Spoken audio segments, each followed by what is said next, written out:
My family called my husband just a plumber and refused to come to our wedding.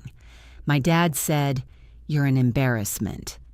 But a year later, the host announced the name of the new mayor of the city. The entire room stood and applauded as my husband walked on stage. When he stepped up to the microphone and said my name, my father slowly stood up and walked out of the room. Good day, dear listeners. It's Diana again. I'm glad you're here with me. Please subscribe to my channel and like this video. And also let me know in the comments which city you're listening from. That way I can see how far my story has traveled. People always say that you can't choose your family. What they don't tell you is how long it takes to truly believe that, and how much it costs you before you finally do. My name is Sarah Calloway. I grew up in Millfield, Ohio, a town of about 40,000 people. The kind of place where everyone knows your last name and assumes they already know your story. My father, Richard Calloway, was the owner of Calloway and Associates, a mid-sized accounting firm that had been in the family for 3 generations. In Millfield, that meant something. It meant leather chairs and country club memberships and a certain way of walking into a room, chin up, voice low, eyes scanning for who was worth talking to. My mother, Carol, was the quiet enforcer of everything my father believed. She never raised her voice. She never had to. A single tilt of her head, a small pause before answering, could communicate disapproval more sharply than any shout. My sister Melissa had inherited both of their instincts and doubled down on them. She married a corporate attorney named Greg at 28 in a ceremony that was written up in the Millfield Gazette with a photograph above the fold. She reminded me of that photograph more often than was natural. I was 31 when I met Daniel Reeves. I wasn't looking for anyone. I had just come out of a 2-year relationship with a man my father had approved of enthusiastically, a financial consultant named Brad who wore press shirts and had almost no opinions about anything. When that ended, quietly and without drama, I felt not heartbroken, but relieved, which told me everything I needed to know. Dan came to fix a burst pipe in my apartment on Archer Street on a Tuesday morning in November.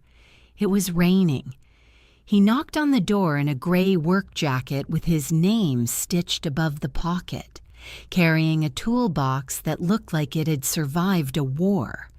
He was tall, with dark eyes, and a way of listening that made you feel like what you were saying actually mattered. We talked for 4 hours after he fixed the pipe. About the town, about the school board cuts that had eliminated the arts program at Jefferson Elementary, about whether a place like Millfield could ever become something more than it was.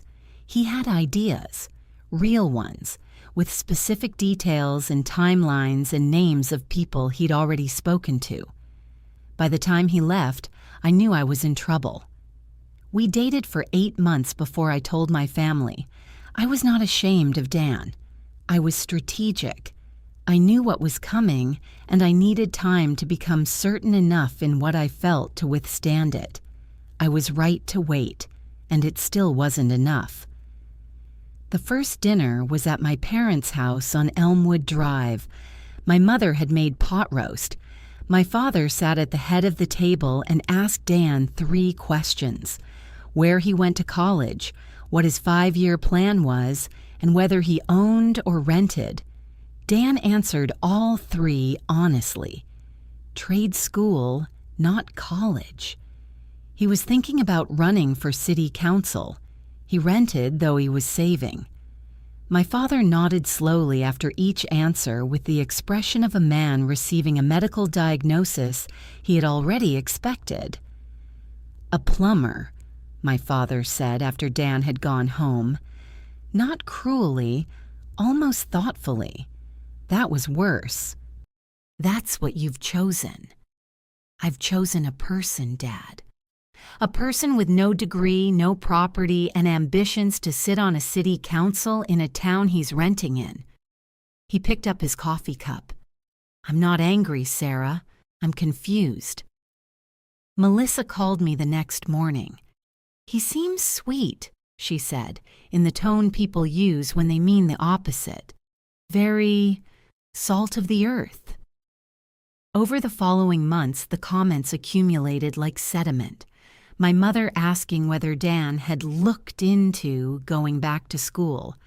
My father mentioning twice that Brad had just made partner. Melissa sending me a link to an article about couples from different professional backgrounds, with no message, just the link. None of it was loud enough to fight directly. All of it was designed to erode.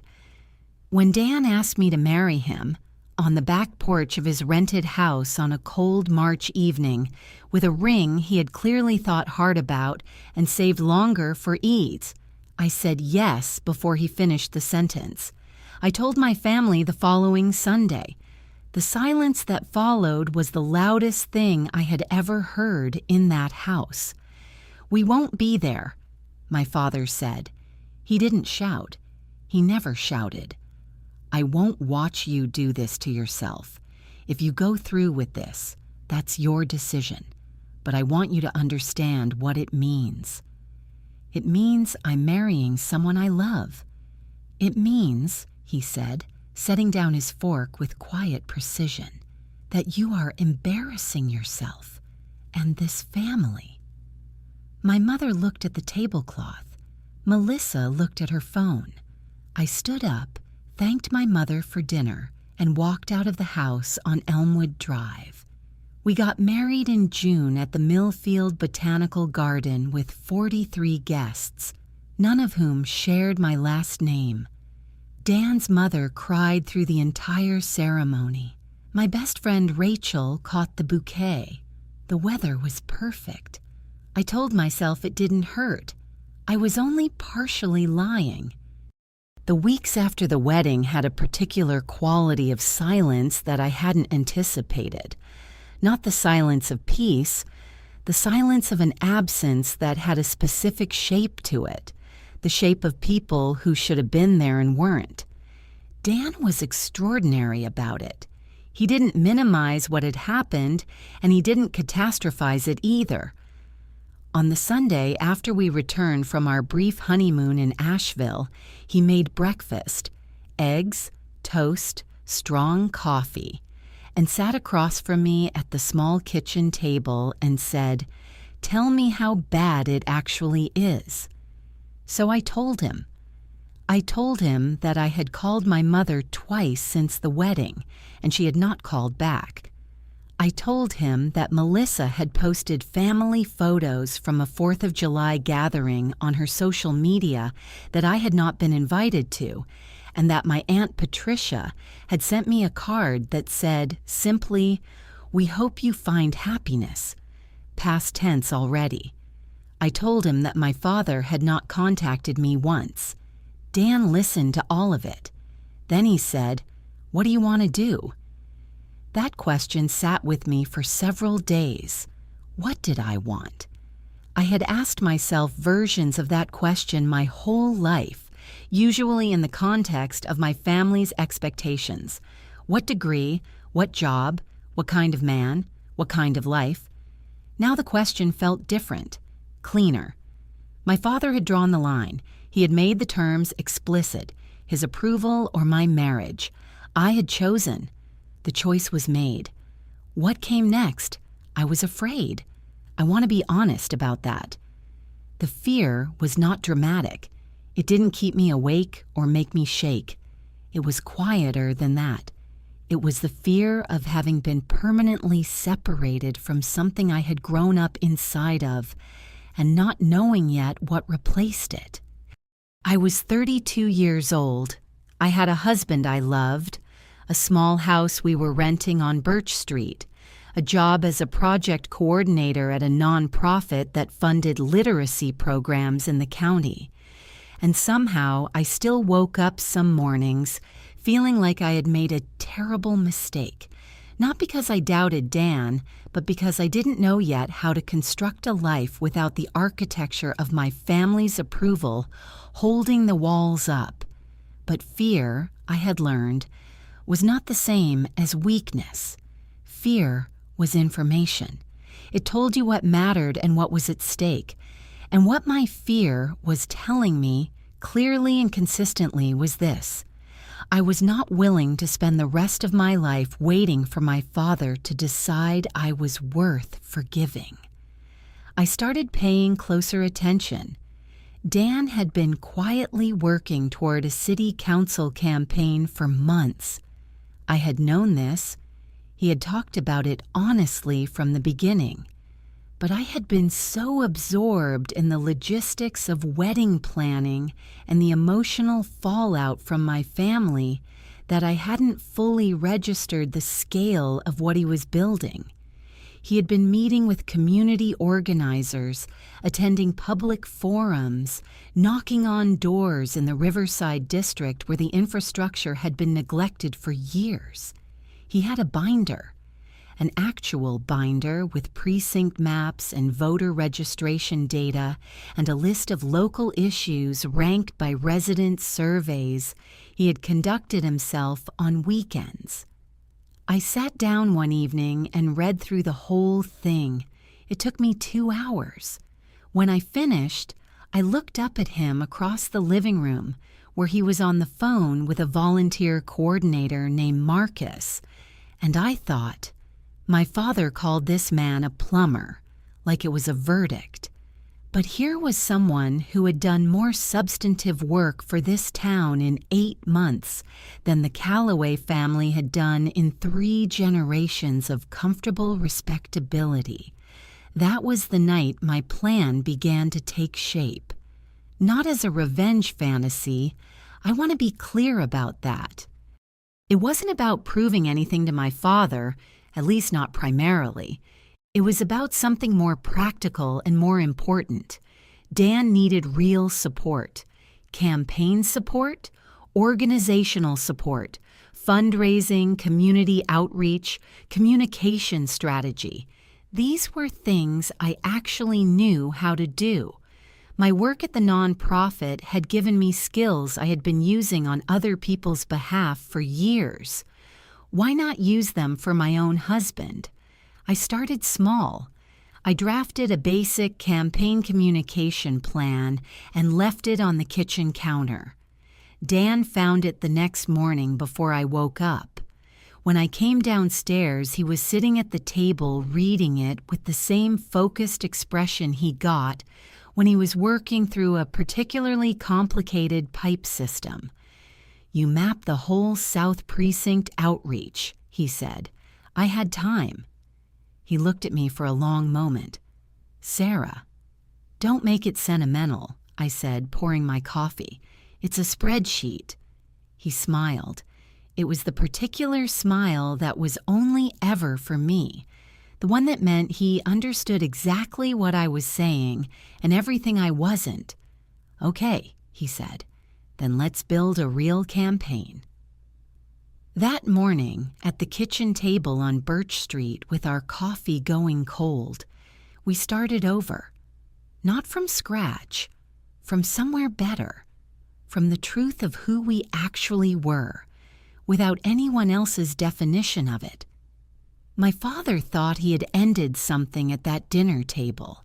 He had no idea he had started it. Dan filed his candidacy for Millfield City Council, 3rd District, on a Wednesday morning in September. I stood next to him at the county clerk's office on Oak Street while he submitted the paperwork. A stack of forms, a filing fee, a list of valid signatures gathered over 2 months of weekend door knocking. The clerk, a woman named Doris who had worked there for 20 years, glanced at his occupation on the form and then at him and said, 3rd District's been neglected a long time, Mr. Reeves." "Good luck to you." "Thank you," Dan said. "We're going to need it." We. He had said we. It was a small thing. It meant everything. The campaign had grown quietly but steadily. Marcus, the volunteer coordinator Dan had been working with, turned out to be a retired high school principal with deep roots in the Riverside community. He had a gift for organizing that I admired professionally. Together, the 3 of us, and eventually a team of 11 regular volunteers, had built something that looked, from the inside, surprisingly solid. We had a campaign website, a social media presence, a fundraising page that had brought in just over $14,000 from small individual donors.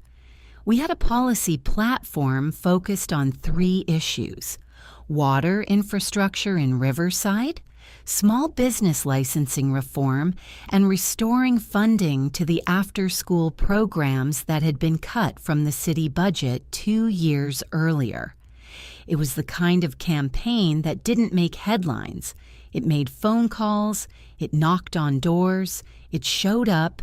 Word travels in Millfield. It always has. By October, I started noticing things. My mother called. Not to ask how I was, to ask, with studied casualness, whether Dan was really serious about the council race. I told her yes, completely serious, and asked why.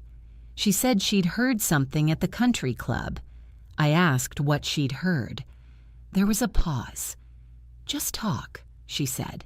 "You know how people are." I said I did. We hung up.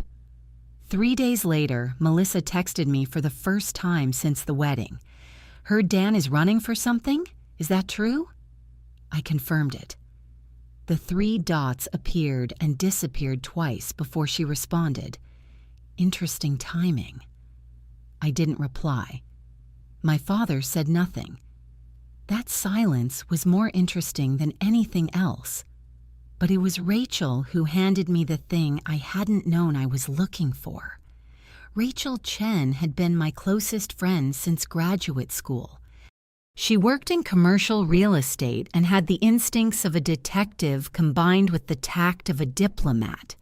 She had come to our wedding, danced until midnight, and never once said anything pitying about my family's absence. She was also, as it turned out, the kind of person who kept her ears open and her mouth shut until she had something worth saying. She called me on a Thursday evening in late October. "Can you meet me for coffee tomorrow morning, before work?" Her voice had a specific quality, careful, controlled, that I had learned to read over 15 years of friendship. This was not casual coffee. We met at a place called Bright Cup on Harbor Street, a narrow room with exposed brick and a corner table, where we had talked through most of the major events of our adult lives. Rachel arrived before me. She had a folder. "I need you to look at something," she said, "and I need you to promise me you'll stay calm." I promised. She opened the folder. Inside were 3 printed emails. I recognized my father's email address immediately in the sender field. The first was addressed to a man named Garrett Walsh. I knew the name. He was a city council incumbent with whom my father played golf. The email, dated 6 weeks earlier, said, "I'd appreciate it if you and your people made things difficult for Reeves in the 3rd. Nothing visible, just the usual friction." Walsh's reply, "Consider it done. Does this connect to the Riverside rezoning discussion?" My father, "It does. Keep that quiet." I read it twice. Then I read the second email, which was to someone named Philip Oster, a local developer whose name had come up in discussions about a commercial rezoning proposal for the Riverside district, the same neighborhood where Dan's water infrastructure work was focused. The email discussed clearing obstacles to the rezoning. The third email mentioned Dan by name. The plumber's campaign is a nuisance but manageable. The issue is what he knows about the infrastructure reports. I put the papers down on the table. "How did you get these?" I asked. "Walsh's assistant," Rachel said. "She's looking for another job. She made copies of things she thought might matter someday." She paused. "Sarah, your father has been actively working to suppress Dan's campaign, not because he's embarrassed by the marriage, because Dan's platform threatens a real estate deal your father has financial interests in." The room was very quiet. I had thought this was about pride, about class, about a father's wounded vanity. I had been wrong. This was about money. This was about my father using his connections to quietly bury my husband's political career to protect his own financial interests, and doing it while telling me I had embarrassed the family. I sat with that for a long moment. Then I picked up my coffee cup and took a slow, deliberate sip. "Okay," I said. "Okay?" Rachel looked at me carefully. "I need to make some calls." Two things happened in November that changed the shape of everything. The first was that Councilman Harold Briggs, who had represented Millfield's 1st District for 11 years, announced his retirement. The mayoral seat, which had seemed impossibly distant, suddenly opened up. The existing mayor, a cautious man named Patterson, who had held the position for 2 terms with a policy of strategic inaction, announced he would not seek a third. Dan and I sat at the kitchen table until 2 in the morning talking about it. "It's too big," he said. "Why?" "I'm running for city council, Sarah. I have $14,000 in my campaign account. 3 weeks ago, you had 9,000. The trajectory is real." I pushed the spreadsheet toward him. "And the mayoral race is actually more relevant to everything you're already running on. Water infrastructure, after-school funding, small business reform. Those are mayoral issues. You've been making a mayoral argument this whole time." He was quiet for a long moment. "People will say I'm overreaching." "People already say you're just a plumber." That landed. Not cruelly. We both knew what it meant. He looked at the spreadsheet for another long minute. Then he said, "All right, we expand." The second thing that happened in November was that Rachel's documents reached the right person. I had spent 2 weeks being careful about that. I was not interested in tabloid exposure or social media drama. I was interested in legitimate channels. I found those channels through a contact of Rachel's, an investigative reporter named Donna Park at the Millfield Register, who had been quietly looking into the Riverside rezoning proposal for 4 months and had been missing exactly the kind of internal correspondence that would connect the development interests to political interference. I did not give Donna everything at once. I gave her enough to begin. I answered her questions carefully and thoroughly and on the record, which I knew would matter later. Dan filed amended paperwork on November 14th, expanding his candidacy to the mayoral race. The story ran in the Register on the same day. Not about the emails, not yet, but about the campaign itself, and about the infrastructure problems in Riverside that Dan had been documenting for a year. It was above the fold. The photograph was of Dan in the Riverside neighborhood, standing next to a woman named Gloria Simmons, a longtime resident whose basement had flooded 3 times due to age in pipes the city had deferred repairing for 6 years. My father called that evening. I let it ring. He called again. On the third call, I picked up. "What do you think you're doing?" His voice was controlled, but barely. That was unusual. In 32 years, I could count on one hand the times I had heard my father lose control of his voice. "Dan filed for mayor," I said. "I think you read the article." "I read the article." "I'm asking what you are doing. Donna Park's name is in the story, Sarah. I know Donna Park's sources. I know how she works." "Then you probably have a good sense of where this is going." A long silence. Then, "You need to stop this. Right now. I'm not asking." "What does not asking mean, Dad?" "It means there are things I can do that will make this significantly harder for both of you. Financial things. There are people in this city who do what I ask, and I can make Daniel Reeves unemployable in Millfield within 30 days. I can make sure he never works a municipal contract again. I can have his plumbing license reviewed for compliance issues that will tie him up in hearings for months." He paused. "I can also make sure you understand what you're losing. Your mother has been talking to Patricia. There are things being said that can't be unsaid if this continues." I was standing in the kitchen with the window above the sink, dark in the November night, pressing against the glass. My hands were steady. "Okay," I said. "I want you to hear me clearly.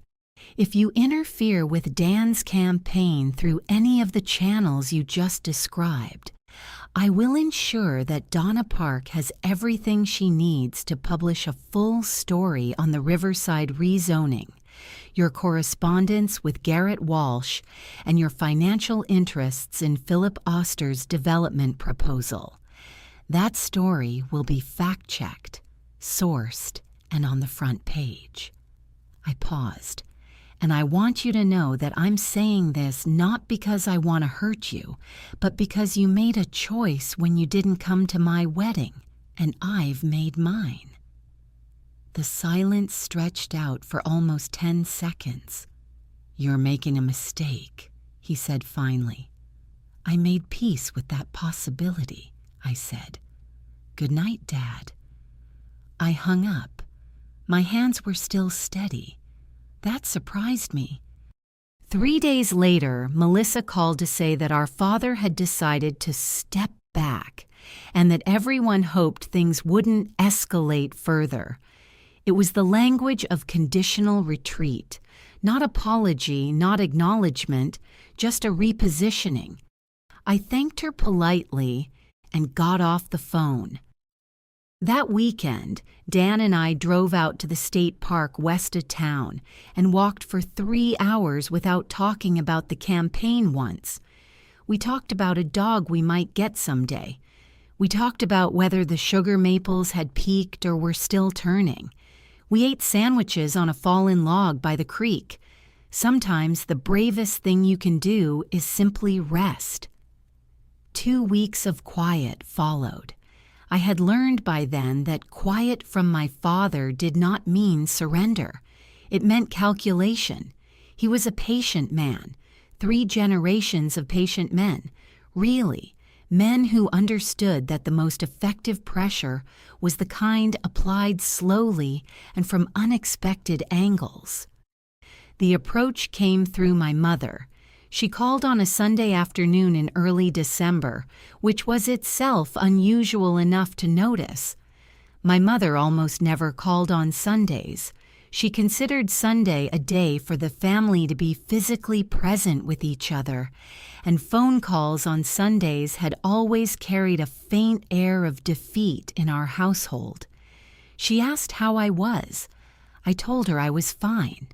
She asked about the house on Birch Street, whether we were still renting, whether we had thought about buying. I said we were focused on the campaign right now. There was a pause. "Sarah," she said, in the voice she used when she was relaying something she had been asked to relay, but needed to appear spontaneous about, "Your father has been thinking.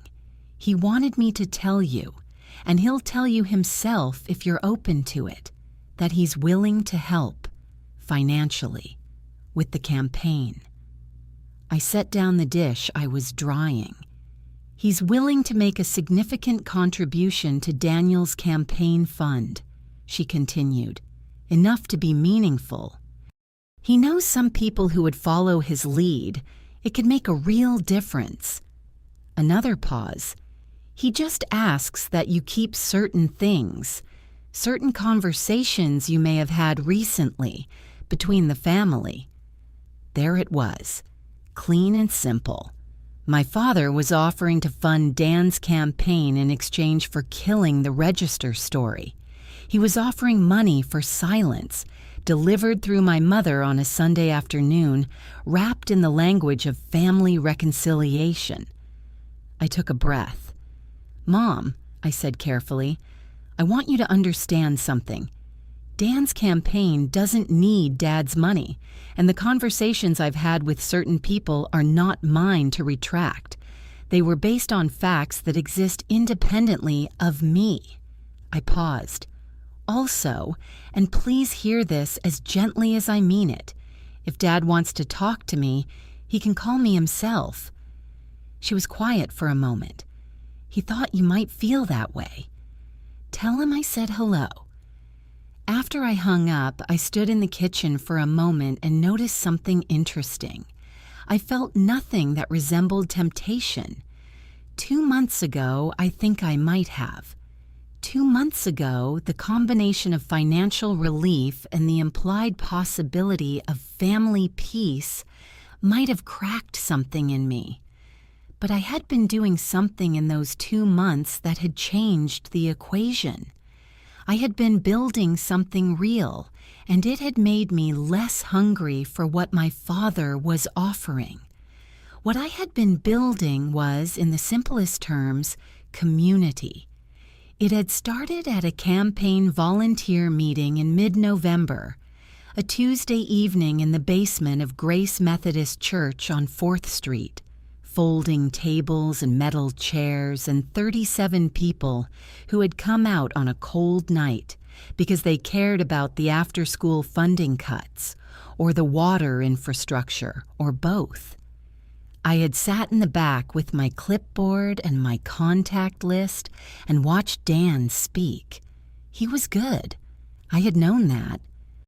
But seeing him in front of people who were not predisposed to respect him, people who had no reason to be generous, who were simply neighbors showing up to hear a candidate, I saw something I hadn't fully registered before.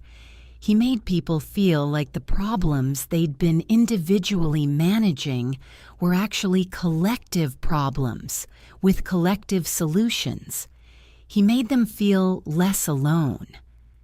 A woman named Joyce, who had a daughter in the 3rd grade and worked 2 jobs, came up to me afterward and said, "I've lived here for 16 years and nobody's ever said it like that before." She signed up to volunteer. She brought 4 friends the following week. By December, our volunteer base had grown to 63 people. Marcus had organized them into precinct teams. Rachel was handling donor outreach. I was managing communications and press relations, which had become, after the Register story, significantly more active. Donna Park had been thorough. She called me 3 times in November with follow-up questions, each time more specific than the last, and I could hear in her voice the excitement of a reporter who had found the thread that tied the room together. She was building the story carefully, which meant it would land hard when it did. Meanwhile, 2 other local journalists, one from the Millfield Tribune and one freelancing for a regional news site, had picked up on the campaign and run their own pieces. A community blog called Riverside Voices had published a long interview with Dan about the infrastructure issue. A local pastor named Reverend Hill had publicly endorsed the campaign from his pulpit. which, in Millfield, still meant something. I remember a morning in mid-December when I pulled up the campaign's donor page and saw that we had crossed $40,000. I sat at the kitchen table with my coffee and looked at that number for a long time. 14,000 in September, 40,000 in December. Real people, small amounts, adding up. My father could have written a check for 40,000 without looking at his balance. He had offered to, and I had said no. Not because 40,000 didn't matter, because what it represented mattered more. The day you stop needing someone's approval is not dramatic. It doesn't announce itself. It's just a Tuesday morning at a kitchen table when you realize the scoreboard has changed and you are no longer keeping score by the same rules. They came in January, all three of them. I should have expected it. The financial offer had failed. The indirect communication through my mother had failed. What remained in my father's playbook was the thing he had always been best at, the personal confrontation conducted in the register of concern, where every weapon is dressed as a worry and every ultimatum is wrapped in the language of love. They called the night before, my mother did, to ask if they could stop by. "Just to talk," she said. "It's been too long." Dan was in the room when she called, and he looked at me over his coffee cup with an expression that said he would follow my lead whatever I decided. "Sunday afternoon," I said. 2:00. Dan offered to be there. I asked him to let me handle it alone. He understood why. This was family architecture site, the specific load-bearing walls and structural weaknesses of a household only the person who'd grown up inside it could fully map. They arrived at exactly 2. My father in a wool coat, my mother with a casserole dish she handed to me at the door like a peace offering from a prior civilization, and Melissa, who had evidently decided that January was the moment for a dramatic display of sisterly solidarity. She hugged me with both arms, which she had not done in years. I made coffee. We sat in the living room. For the first 15 minutes, it was almost convincing. My mother asked about the house. My father made a careful, measured comment about how Dan had clearly worked hard on the campaign. The word clearly doing a great deal of heavy lifting. Melissa asked about my job at the nonprofit, whether I was still enjoying it, whether the hours were difficult. I answered everything pleasantly. I did not fill the silences. I had learned from my father that the person who fills silences first gives up a small advantage each time. Then my father put down his coffee cup. "Sarah," he said, "I want to speak to you directly." "I've always appreciated that about you, Dad." He registered the slight irony but continued. "What's happening with the Register story is going to cause real damage, not just to me, to this family, to your mother, to Melissa and Greg. There are professional relationships, community relationships that will be affected by a story of this nature, regardless of what the facts actually are." He paused. "I'm asking you to consider, not as your father, but as someone who has lived in this town for 40 years, whether this is the right thing to do." "I've considered it." "I don't think you have. I think you're angry, and I understand that, I do." "I'm not angry, Dad." He stopped. "I was angry," I said, "for a while, but this isn't anger anymore. The story Donna Park is working on is about public interest, a rezoning proposal that affects a low-income residential neighborhood, made possible by the suppression of infrastructure assessment reports and coordinated political interference. Those are facts. They don't become less true because we share a last name. Melissa leaned forward. "Sarah, you realize what you're doing to this family. Greg's firm does business with two of the people connected to that story. If their names end up in print, then they should probably have thought about that before putting things in writing." Melissa's face changed. The performance of warmth dropped away quickly, the way a mask drops when the person wearing it decides it's no longer useful. "You know what? I have tried," she said. "I have genuinely tried to understand what you think you're proving here. You married a man who fixes pipes, Sarah. That's fine. It's your life, I've said that. But now you're using him as a weapon against our family." "Melissa." My voice came out quiet and even. "Dan is not a weapon. He is a candidate for mayor who is running on a platform that would directly benefit thousands of people in this city. If that threatens something Dad has financial interests in, that's a conflict that existed before I got involved. I didn't create it. I just stopped ignoring it." My father stood up.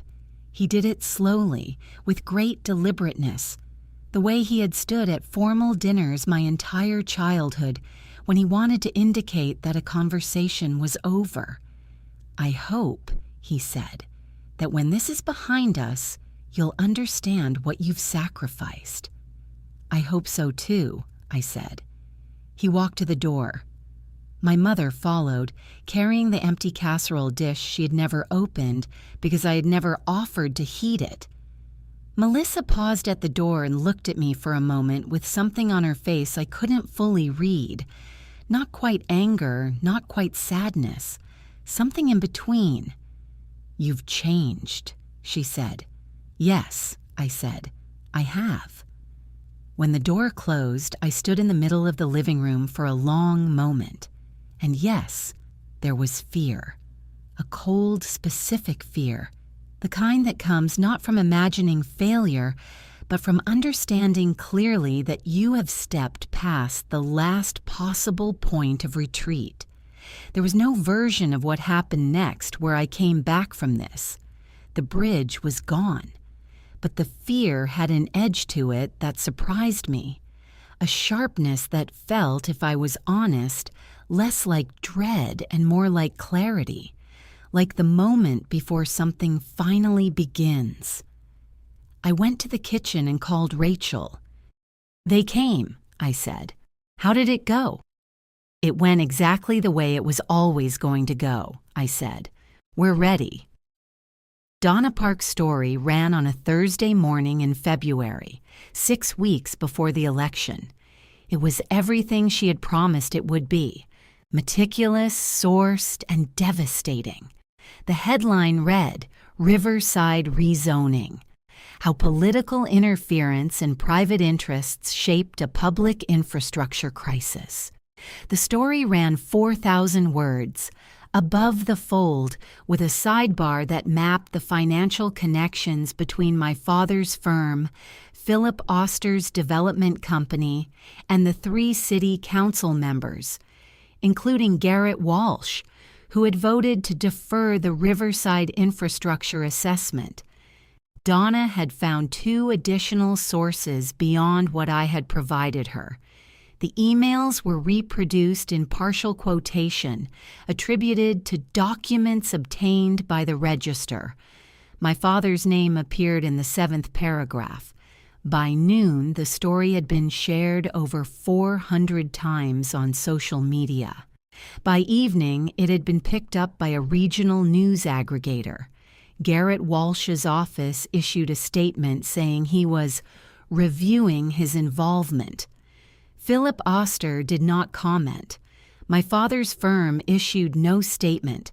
That silence, I suspected, had been advised by a lawyer. The next 6 weeks were the most compressed period of my adult life. The campaign absorbed everything. We were running on 3 hours of sleep and cold coffee and the constant renewable fuel of people who showed up. To phone banks, to door-knocking shifts, to town halls and school cafeterias and church basements and the large meeting room at the Millfield Public Library. Dan debated the other two mayoral candidates twice, and both times when the question of Riverside came up, his knowledge was so specific and his solution so concrete that there was no rhetorical counter to it. You can't argue with someone who has spent a year learning the load capacity of 40-year-old water mains. The polls, which had started the cycle with Dan at 11%, moved to 23, then 31, then 38. On the last poll before Election Day, conducted by the regional paper, he was at 44%, within the margin of error of the frontrunner. Election night was held at the Millfield Civic Center, a building on Grand Avenue that I had been in many times as a child, for school concerts, for city events, for the kind of civic ceremonies that a certain kind of family in a certain kind of town appears at as a matter of position. I had worn patent leather shoes to events in this building.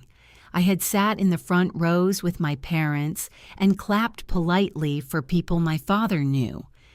Now I stood backstage in a navy blazer with an earpiece in one ear, monitoring the count as the precincts came in. By 9:30, it was clear. Dan won with 47% of the vote.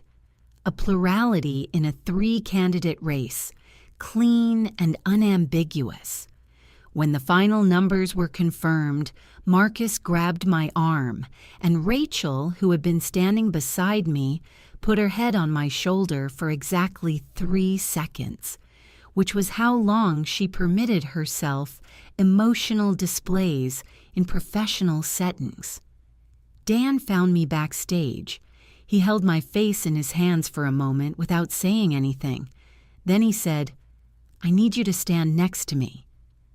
"I'm the campaign manager," I said. "I'm supposed to be—" "I need you to stand next to me," he said again quietly. "Please." We walked out together. The Civic Center was full. Volunteers, supporters, press, community members from Riverside who had driven across town on a cold March night to be there. The noise when Dan appeared was the kind of noise that a room makes when something it has been waiting for has finally arrived. The MC, a man named Thomas Cole, who managed civic events for the city, stepped to the microphone. He announced the final counts. He announced the winner. And then he said, "Ladies and gentlemen, the next mayor of Millfield, Ohio, Daniel Reeves." Dan took the microphone. He spoke for 12 minutes. I had helped him draft the speech, but he departed from it almost immediately, the way he always did when he was in a room with real people, because he was always more interested in the actual conversation than in the prepared version of it. He talked about Riverside. He talked about the school programs. He talked about what it meant to build something together, slowly, the way you build anything that lasts. And then he said, "I want to acknowledge the person who made this campaign what it was, who believed in this city when I was still convincing myself I had the right to ask it for anything, my wife, Sarah." He said my name into a microphone in the Millfield Civic Center in front of 400 people and 2 television cameras on the night he was announced as the next mayor. And in the 4th row from the front, I saw my father. He had come. I hadn't known. He was sitting between my mother and Melissa in a good coat, with the composed expression he wore in rooms where he expected to be recognized. He was there, I suspected, because he had calculated that Dan might lose, and he wanted to be present for the loss, or because he had calculated that Dan might win, and he wanted to begin the work of repositioning himself as a man who had come around. When Dan said my name, My father's face changed. Not dramatically. My father never did anything dramatically, but I watched his jaw set, and I watched something move through his eyes, something that might have been shame or might have been the recognition that he had catastrophically misread the situation for the last 18 months. He looked at the stage. He looked at Dan.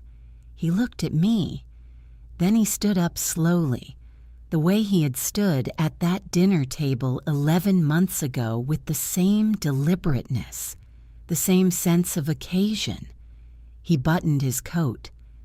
He said something quietly to my mother, and he walked up the center aisle toward the exit, alone, while 400 people turned to watch the mayor-elect's wife step up to stand beside her husband. The doors closed behind my father. I did not watch him go. I was looking at Dan. In the days following the election, things were being settled that would not be unsettled. Garrett Walsh announced 4 days after the election that he would not seek re-election. The announcement cited personal reasons, language that civic watchers recognized immediately as the specific grammar of political exits made under legal pressure. It was reported that he had retained an attorney. Philip Oster's development proposal for the Riverside rezoning was formally withdrawn from the City Planning Commission 2 weeks after the election. Donna Park wrote a follow-up piece. It ran on page 2, brief and factual, but everyone who needed to read it did. My father's firm lost 2 clients in the month after the story ran. One was a nonprofit with ethical disclosure requirements.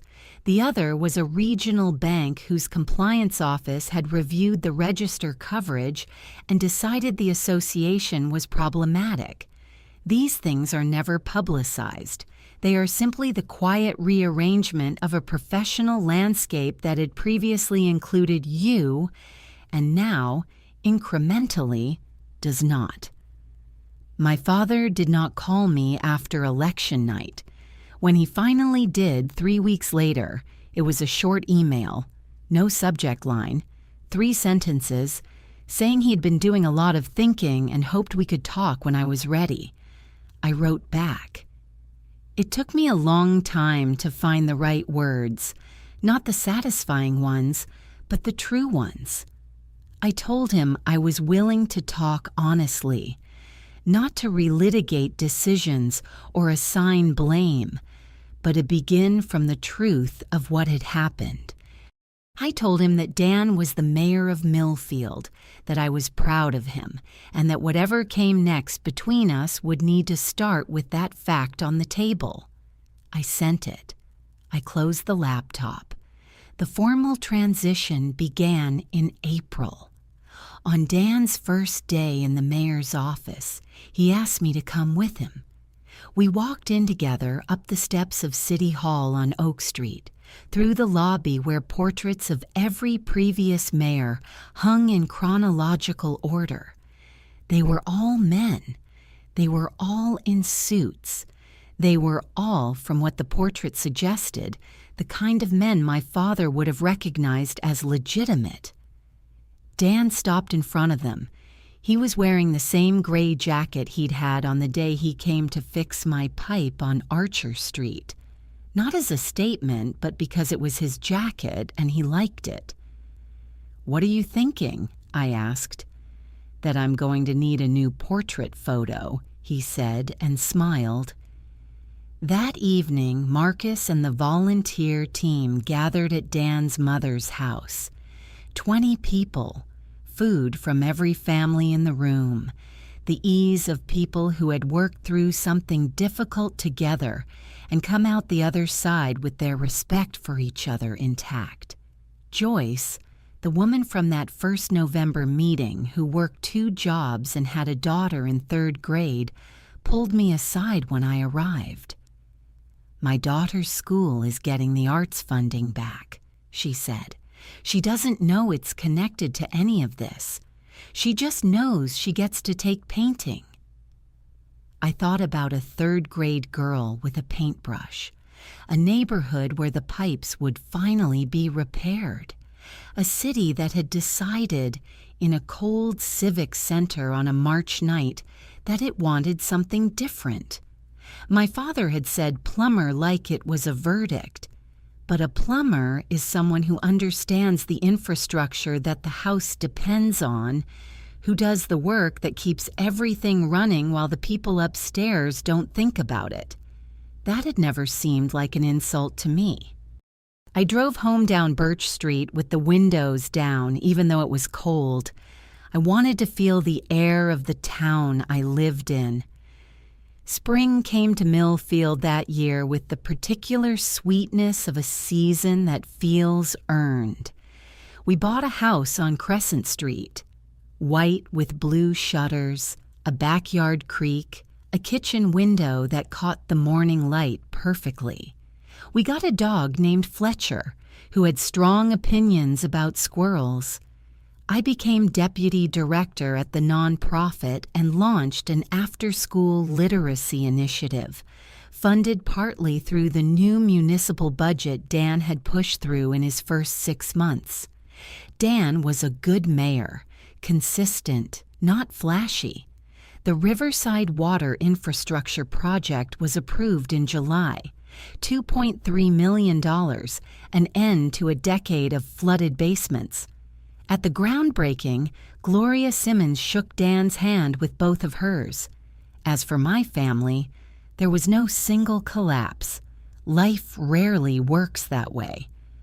My father sold Callaway & Associates 18 months after the election. He still lived on Elmwood Drive, still played golf. But the authority, the weight a man carries when a room rearranges itself around him, was gone. Quietly, comprehensively. My mother and I had 2 honest lunches, alone. At the second one, she said, carefully, that she thought she had let things happen she should have pushed back on. Some acknowledgments are complete without being explicit. Melissa and Greg divorced in the fall. Greg relocated to Cincinnati. Melissa stayed and finally opened the interior design studio she'd always talked about. We spoke occasionally. No warmth yet, but something more honest because the performances had worn out. My father came to the house on Crescent Street 18 months after the election. We talked for 2 hours. He looked like a man who had revised something fundamental and was still adjusting. Before he left, he stopped at the wedding photo in the hallway. He said nothing about it. Fletcher put his head on my father's knee and was eventually, reluctantly, petted. "Yeah," I said to Fletcher, "I know.